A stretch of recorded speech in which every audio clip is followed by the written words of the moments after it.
So ನಿಮ್ big boss ಅಲ್ಲಿ ನಿಮ್ ಫೇವ್ರೆಟ್ ಕಂಟೆಸ್ಟೆಂಟ್ ಯಾರು? ಸಂಗೀತ. ಸಂಗೀತನಾ? ಅಂದ್ರೆ ಅವ್ರು ಅಕ್ಕ ಹೇಳ್ದಂಗೂ ಸಂಗೀತ, ನಿಮ್ಮಿಬ್ರು ಒಂದು ಟೀಮ್ ತರ ಇದೀರಾ, ವಿನಯ್ ಮತ್ತೆ ಸಂಗೀತ ಟೀಮ್ ತರನೇ ಇದೀರಾ ಅಲ್ವಾ? ಸಂಗೀತ. ನಿಮ್ ಪ್ರಕಾರ ವಿನಯ್ ಮತ್ತೆ ಸಂಗೀತ ಅವರು ಜಗಳ ಆಡ್ತಾರೆ, ನೀವೀಗ ಉತ್ತರ ಕೊಡೋದಂದ್ರೆ ಅವ್ರು ಹೇಳಿದ್ರು ಜಗಳ ಆಡಿದ್ರು ಸಂಗೀತನೇ ಬೆಸ್ಟ್ ಅಂತ ಹೇಳಿ, ನಿಮ್ ಪ್ರಕಾರ ಸಂಗೀತನೇ ಬೆಸ್ಟ್. ಅವ್ರು ಎಲ್ಲಾರ್ಗು ಜಗಳಕ್ಕೆ ನಿಂತಿದ್ದಾರೆ, ಅದಕ್ಕೋಸ್ಕರ ಅವ್ರು ಸ್ವಲ್ಪ ಒಂದೊಂದ್ಸಲ ವಿನಯ್ ಕಾಂಪ್ರಮೈಸ್ ಆಗ್ತಾರೆ, ಸಂಗೀತ ಆಗಲ್ಲ. ಅದು ಆಗ್ಬೇಕಲ್ವಾ, ಅದಕ್ಕೆ ಆಗ್ತಾ ಇದಾರೆ ಅಷ್ಟೇ, ಅವ್ರು ಮನ್ಸಿಂದ ಆಗ್ತಾ ಇಲ್ಲ ಅವ್ರು. ಓಕೆ. ಆಮೇಲೆ ಈಗ ಗೇಮ್ಸ್ ಇರ್ಬೋದು, ಪ್ರತಿಯೊಂದರಲ್ಲೂ ವರ್ತೂರ್ ಸಂತೋಷ್ ಇರ್ಬೋದು, ಸಿರಿ ಮೇಡಮ್ ಇರ್ಬೋದು, ಸಂಗೀತ ಇರ್ಬೋದು, ನಮ್ರತ ಇರ್ಬೋದು, ಇದ್ರಲ್ಲಿ ಒಂದೊಂದ್ಸಲ ನಮ್ರತನೂ ಜಗಳ ಆಡ್ತಾರೆ, ಇದಕ್ಕೆ ಏನ್ ಹೇಳ್ತೀರಾ ನೀವು? ಅವ್ರು ಆಡೋದ್ರಲ್ಲಿ ಅವ್ರ ಮೇಲೆ ಎಲ್ಲಾದ್ರೂ ಗೇಮ್ ಅಲ್ಲಿ ಆಡ್ತಾ ಇದಾರೆ, ಅವ್ರ ತರ ಯಾರು ಆಡ್ತಾ ಇಲ್ಲ.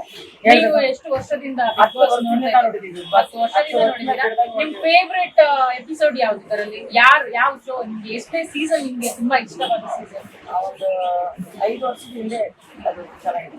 5 ವರ್ಷದ ಹಿಂದೆ. ಇವಾಗ ಶ್ರುತಿ ಬಂದಿದ್ದವಾಗ, ಶ್ರುತಿ ಬಂದು ನೋಡಿ. ಶ್ರುತಿ ಬಂದ್ರಾ?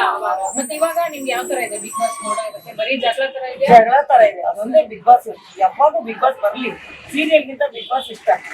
ಬಿಗ್ ಬಾಸ್ ಬರ್ಬೇಕು. ಮತ್ತೆ ಜಗಳ ಆಡ್ತಿದಾರಲ್ಲ, ಇವಾಗ ನೀವು ಅವ್ರಿಗೆ ಒಂದು ಏನೋ ಮನವಿ ಮಾಡೋದಾದ್ರೆ ಬಿಗ್ ಬಾಸ್ ಕಂಟೆಸ್ಟೆಂಟ್ ಗಳಿಗೆ ಏನ್ ಮನವಿ ಮಾಡ್ತೀರಾ? ಬಿಗ್ ಬಾಸ್ ಅಲ್ಲಿ ಯಾವ ತರ ಇರ್ಬೇಕು ಕಂಟೆಸ್ಟೆಂಟ್? ಚೆನ್ನಾಗ್ ಆಡಿ ಎಲ್ಲಾರು ಒಂದು ಮನೇಲಿ ಒಂದೇ ತರ ಇರಿ ಅಂತ. ನಿಮ್ ಪ್ರಕಾರ ಬಿಗ್ ಬಾಸ್ ವಿನ್ನರ್ ಯಾರು? ಗೋಡ ಯಾರು? ಕಾರ್ತಿಕ್